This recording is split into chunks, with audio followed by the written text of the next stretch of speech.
Hi, and welcome to the President's Forum podcast. I'm your host, Wesley Smith, and I'm especially happy to be with today's guest. Not just because of his insights, but because he's someone I genuinely enjoy talking with. Scott Pulsipher is the president of Western Governors University and a longtime colleague, friend, and collaborator. One thing that I've always admired about Scott is his deep thinking and his strategic planning. So when it comes to AI's role in higher education, I know he's thought long and hard about where we're headed. With that, Scott, thanks for being here. It's good to be here. Now, WGU has a long history of innovation and technology. So you've got an interesting context. You're not just any higher ed institution coming in and thinking, hey, this can be our foray into innovation now. You started as an innovative institution. How does that impact how you think of AI now? You know, I think what it really means is that we have to imagine what are all the tools that are available to us now and what will that allow us to do on behalf of the student. I think one of the key things to remember about WGU is that we were designed first and foremost with the student in mind. Like the student has to be the primary beneficiary of everything that we do.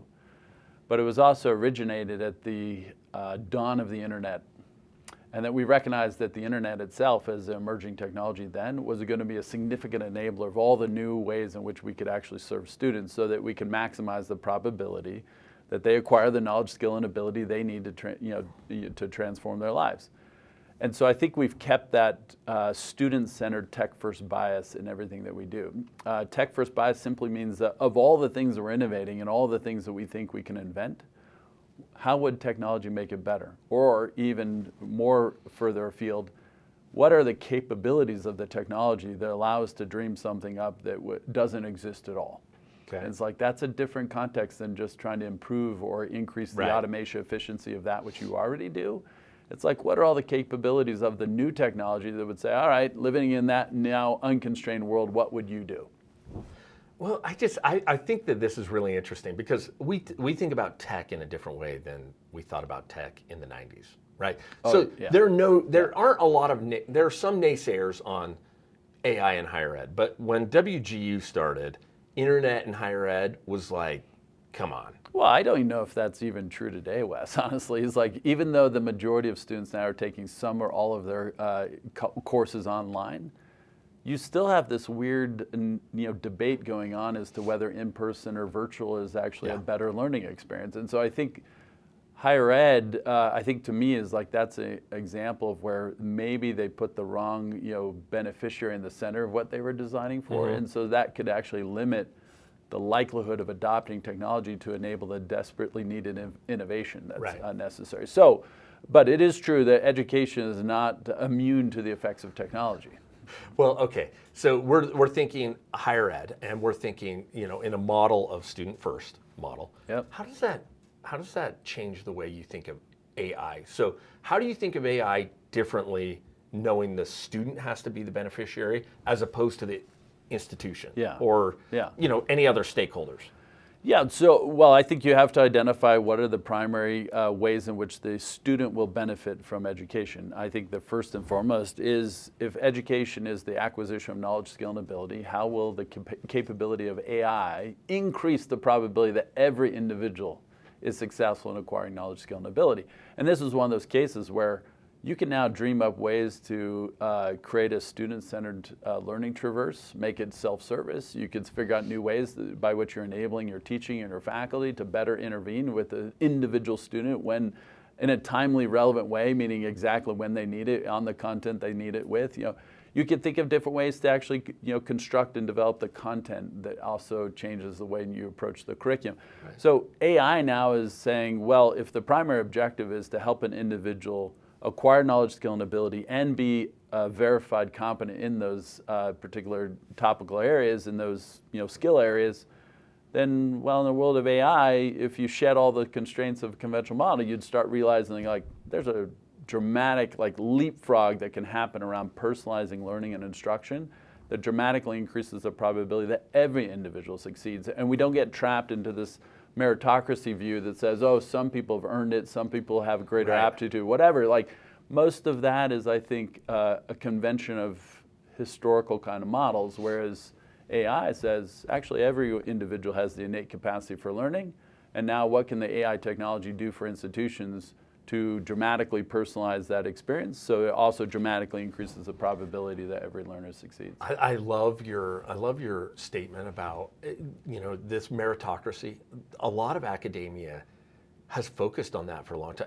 It's a sorting function, right? Yeah. Like there are some people who don't deserve the best job. The idea of making learning easier has been looked down on in academia traditionally. So you're talking about a world where education's totally personalized, and that with AI we can understand what makes Scott what gives Scott the ability to learn versus what gives Wes the ability to learn. You can deliver it in a way that really makes sense to your brain or my brain or whoever.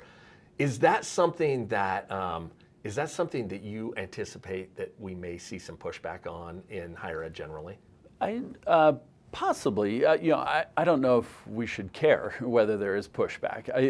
What we should be caring about is whether we are increasing access to education that's relevant to the opportunities in the world of work that we need to enable. If education is to be a great equalizer or an engine of economic mobility and upskilling of talent, then that's what we should need to care about first. If there are individuals who push back against that model, they're mostly, you're going to be seen as defending a conventional model or a legacy kind of approach to that. I suspect that what will be one of the big challenges is that prior to the world of the internet, quite frankly, and now in the world of AI, you did have to have a faculty member who had this level of competence. Right. That they were the esteemed professor that said, I possess the knowledge that now I need to transfer to you. But we don't live in that world anymore. Truly. We really don't. And so you can pick any subject that you want to master, and you can start learning that right now without enrolling at any institution, without actually having to decide which of the faculty you believe is the best suited for you and your learning style. And you can now start engaging on virtually any topic and get a personalized content traverse too, such that, take this example back to you and I.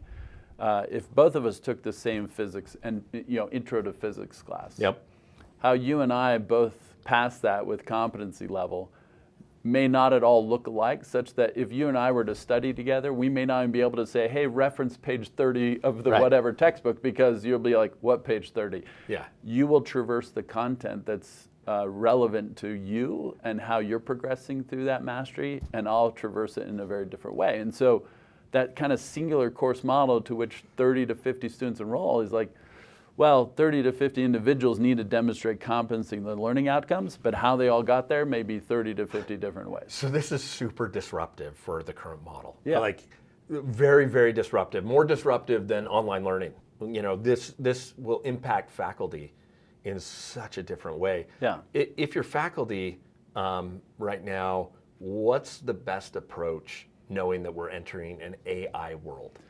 It depends upon what your primary objective is as a faculty member. By that, what I mean is that many of the faculty are focused on teaching. How do they transfer the knowledge that to the individual who's learning it? Others are focused on research. But regardless, each of them should be figuring out what is the capability that AI presents to them that they can dramatically increase their ability to personalize the instruction to the individual. Yeah.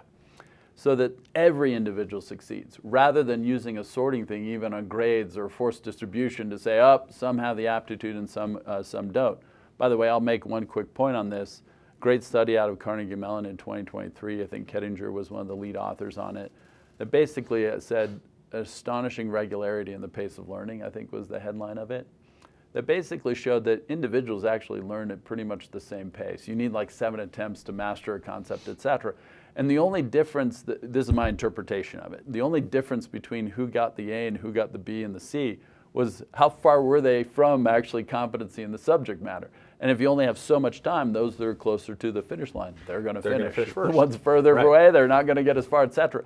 But everyone actually moves at a very similar pace. And so you're like, so then our job is, if you're going to set the time, 15 weeks in a conventional term, if you're going to set that time, well, how would AI dramatically increase the pace at which certain learners can actually progress through the topic, so they're also developing mastery in the same amount of time? I can just imagine the scenario where, for a professor, it's really hard to give, you've got in a classroom of, let's say you have 100, can you give 100 A's?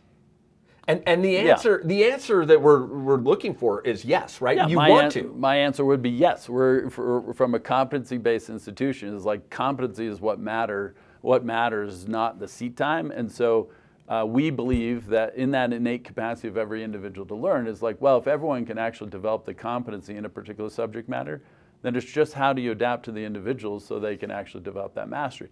Now, does everyone have the same exact aptitude across all subject matter? No. You're like, we're going to self-select into the things that we prefer to like, et cetera.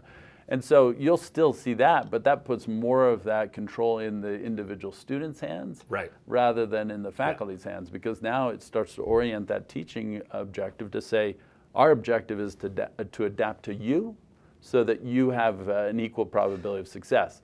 So that's what AI can do. It's really interesting how in traditional academia, if you were to say, I want to make learning easier, that can be, those can be fighting words. Yeah, and easier may be the wrong adjective. I think what we're trying to do is we're trying to make learning more accessible or more traversable, meaning that for every individual, you just have to recognize they're all starting at different points. And so given they're all starting at different points and they may have different methods of learning, they may have different aptitudes, like given where, all those dimensions of that individual, what technology is enabling us to do is to personalize it to the one, so you actually increase the probability, if not even provide or present equal probability of mastery, even if it takes you and I different times to get to that mastery, et cetera. That was one of the results of the Bloom study that even said, hey, with feedback loops of instruction plus tutoring, that you had the average competency level in any subject matter 2 standard deviations higher than the conventional model that we're still beholden to in most educational environments. So,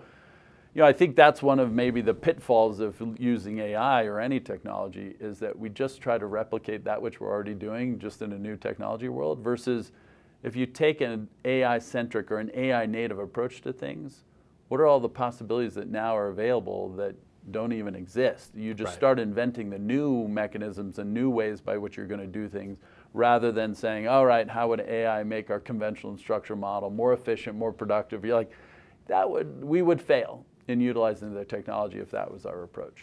So now I want to take you from, a conversation, big picture, a thinker in higher ed, go to your operating role. You're, the president of a huge institution of higher ed. Strategically speaking, how do you think of implementing or utilizing AI? Is this like a lane in your operations, or is this something that is embedded in everything? It's probably a sum of both, meaning by that what I mean is we have to, I'll present it this way, which is, if you actually consider like a student traverse across the process of learning, and that actually is true including how you even become an enrolled student at WGU. So if we think about that student journey from a prospect to a student to a graduate to an employee, active, and they may do that multiple times. If we look across that kind of journey of learning, there are so many functional domains in there that we have a level of expertise that now you have to consider an AI-centric, AI-native world to say you need to unleash all those domain experts to say, just start inventing the new version of that. What's the 2.0 version or the AI-centric world? And that is what I would call a domain starting point, and technology is the enabler.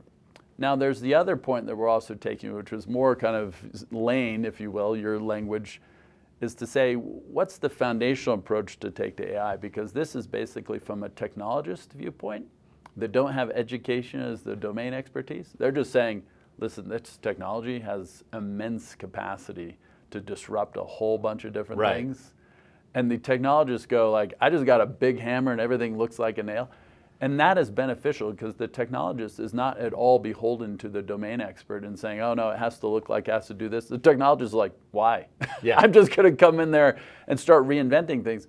And we actually are trying to blend both of those, that we're trying to leverage these kind of functional experts, domain experts, to reimagine in an AI-centric world what those would look like. But they're still going to be limited because they're not technologists. They're still saying, well, I want to use the technology to do this, et cetera. But a technologist is going like, I don't know all those specific domains, but I do know that this capacity, the capacity of this technology is way beyond what those functional experts are thinking about. So what I'm hearing is truly a both answer. You have to be thinking about it foundationally, and you have to have all your leaders thinking You about have to have it.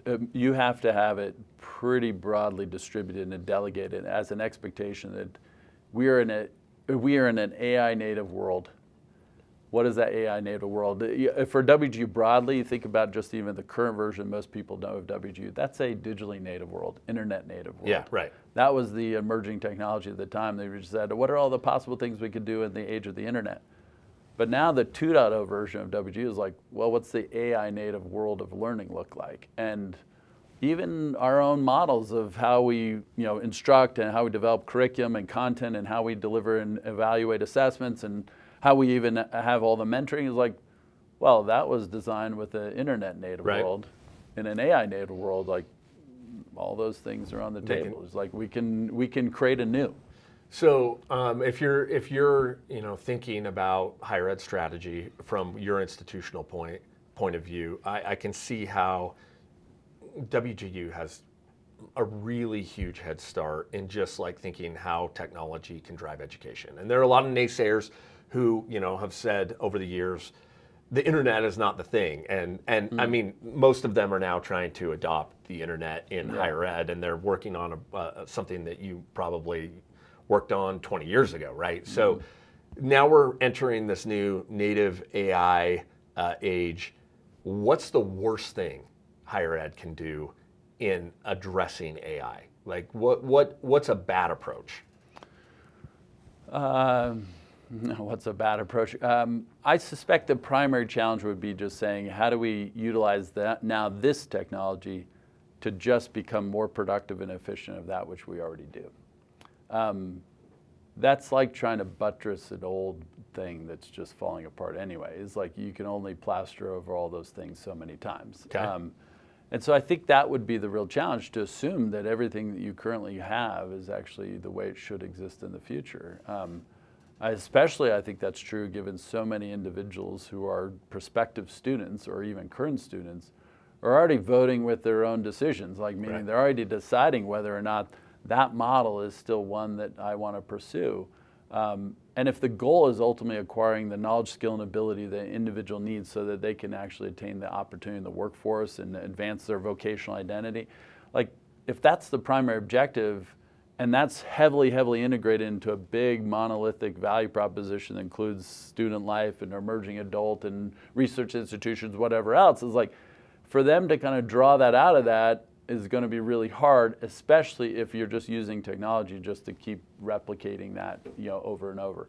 And so I think that would be the biggest challenge. It's kind of like just trying to defend that the way we've always done things is the way we should do things, and all we did was pretty it up with some AI use inside the classroom. You're like, we're going to miss. Yeah. Because here's why I think we're going to miss is the customer of education. They're already adapting their own daily experiences in an AI native world, that it's just a matter of time before they start thinking about their education in a different way too. Right.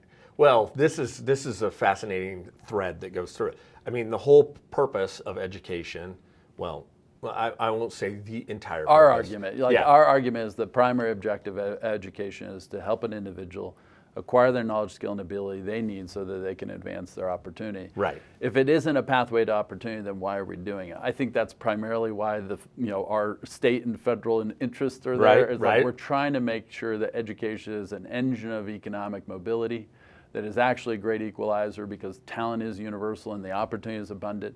Now, there are institutions certainly that have a research objective too. Right. But the vast majority of the federal underwriting with respect to individuals is about how are you enrolling, how are you progressing, how are you completing, and it wasn't relevant to the world. Well, so your point on if you don't embed this in higher ed, you're going to miss the workforce side of AI as well. Like you're going to have people that come out and they're not, if you don't have that workforce view, the apprenticeship idea, the workforce model in your mind in higher education, you send these learners out to a world that is absolutely going to embrace AI. Yeah. If you think about basically the talent supply chain, for lack of a better term, like there's always two sides of that. There's the side that's actually enabling individuals to then work in the world of work. And this world of work, like they demand skilled talent. Like they need those that are ready for this future. Well, guess what? The world of work is also advancing with AI very, very quickly. Right. And if all these individuals that are on this side of that, divide, if you will, are looking at this side of the world of work and go like, well, for me to participate in that, I better start acquiring all these skills. And if one of the models was go through college to do so, and if this thing's not keeping pace with the world of work, they're going to figure out new ways and different ways to get into that world of work. Right. And guess what's going to be enabling those new and different ways too? AI. Yeah, like absolutely. AI is going to be, I've shared before with other things that like, I'm fascinated with quantum computing. I don't understand it yet, but guess where I'm learning about quantum computing? I'm learning about it inside of the large language models with lots of great videos and ways to do different tasks to start testing my competency on it, et cetera. And so individuals will start acquiring what they need to have to be readied into that AI now-centric world of work. And the employers may be investing in new and different pathways. And so if higher ed, post-secondary education, doesn't utilize AI to start disrupting or creating the future of what learning looks like, it will increasingly be less relevant to that world. Absolutely. I could see a vision, like a future where employers determine if higher ed's not going to keep up. Wait a minute, do we need it? Higher ed? Yeah. Like, can we educate and train and assess the competency of our own individuals? Right. Can we invest in growing your own talent? Can we actually dip deeper into the rising high school graduates? Yeah. Like, what are all the new and different ways by which the employers and they're figuring out how do I get the readied skill and the readied talent that are needed for that world of work? And if this is going to keep costing as much as it is and taking as long as it takes, like that presents a very challenging dynamic for traditional higher education. Completely. Okay, we've talked through a bunch of things that kind of give me some insight on what you're excited about in higher ed, the personalization that comes from AI. Is there anything that makes you nervous about AI? Is there anything that you're like, we really need to be careful that we don't? Yeah, certainly. There's a book written by Yuval Noah Harari called Nexus.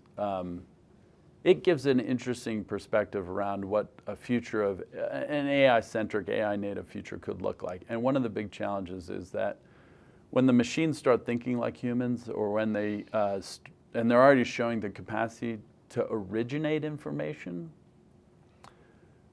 that's a challenging scenario for me to wrap my head around, because we know that one of the benefits today is almost all the things that LLMs are regurgitating back to us that originate with humans generating that, including the objectives we have and the purposes of what we're trying to gauge and how we try to persuade people and teach people and everything else. And this was augmenting the capacity of humans to do that. But as soon as the AI gets that sophisticated, that it starts originating its own content, like, how do you ascertain and discern truth in that world? Yeah, so that's a little nerve-wracking. That's a little nerve-wracking, where all of a sudden the AI decides it doesn't need any of the humans to decide to teach you and I physics again. It's like, it's starting to rewrite the. That is a scenario that's it's a non-zero probability, and so that is one consideration I have. And I will just maybe make an interesting point, or parrot an interesting point I heard one time, is that we ourselves are just large language models. So just contemplate the point of this, which was, don't we just process all the information that we've been gathering over our lifetime? We certainly synthesize it, we analyze it, we reason utilizing all of that, and then we communicate. And sometimes we originate ideas, we dream up new stuff, et cetera, but we are processing information that we had. Now, sometimes we create stuff de novo. We certainly create new products and invent new things, et cetera. Well, how much longer until artificial LLM starts doing the same thing? Yeah. You give it even an objective to say, hey, large language model X, I want you to create the new 2.0 version of WGU. And here's all the current versions, you now AI native centric, here's some of the parameters, et cetera. And it starts just... It's kind of what we're asking AI to do anyway. It's like some we're saying, of what you're asking. Here's what we know. Help me think about how we do this better. That's right. And so when it does help you think about doing that better, it is kind of, I mean, it's a large model that's bringing all this information together, and then it's pulling stuff out. I still think it's not originating the good thought or the original thought. And how it's learning. Yeah, a good example would be, and you mentioned like the strategic planning. We like to kind of start with the end and work backwards. And the end, we want to think kind of without constraints. This idea to say, hey, don't live inside of any of the current constraints, and if you only have an objective as to how to help an individual acquire competency, verify that competency, making sure that it's relevant to the world of work, create networks, ways in which education helps an individual translate that talent into opportunity. But in that world, if you basically said, hey, here's some parameters to the AI to help me do that, what if the AI starts deciding your parameters are insufficient?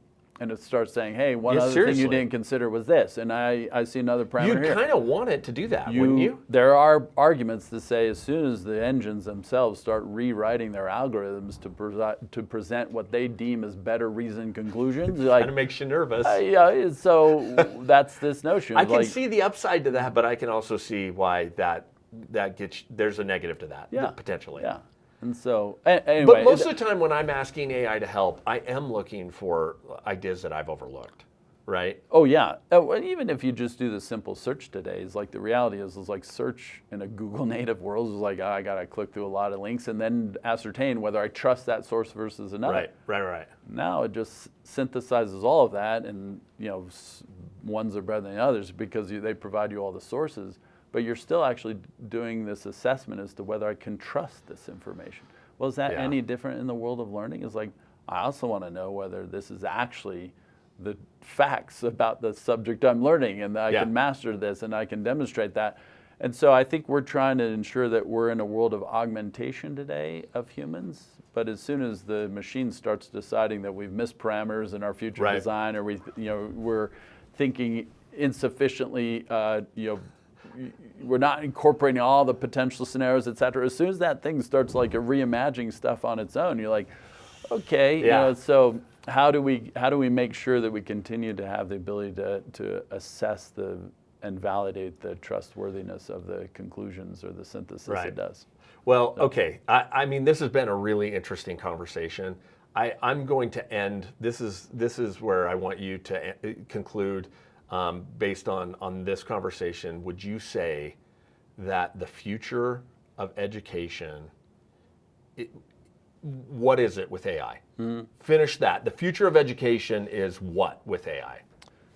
It's highly personalized and highly aligned with the world of work, and it dramatically increases the objective that we have is that it is a great equalizer. That's the hope of it, because I would say that where the internet democratized access to education, we see AI democratizing learning. That's actually what we need in the future, because when we can see that achieved, we tap into the talent of every single human, and we enable them in ways that we have not yet previously seen. Well, I'm not going to improve on that. Thanks for joining us today, Scott. Thanks, Wes. To learn more about WGU's programs, visit wgu.edu. And for more from the President's Forum, head over to presidentsforum.org.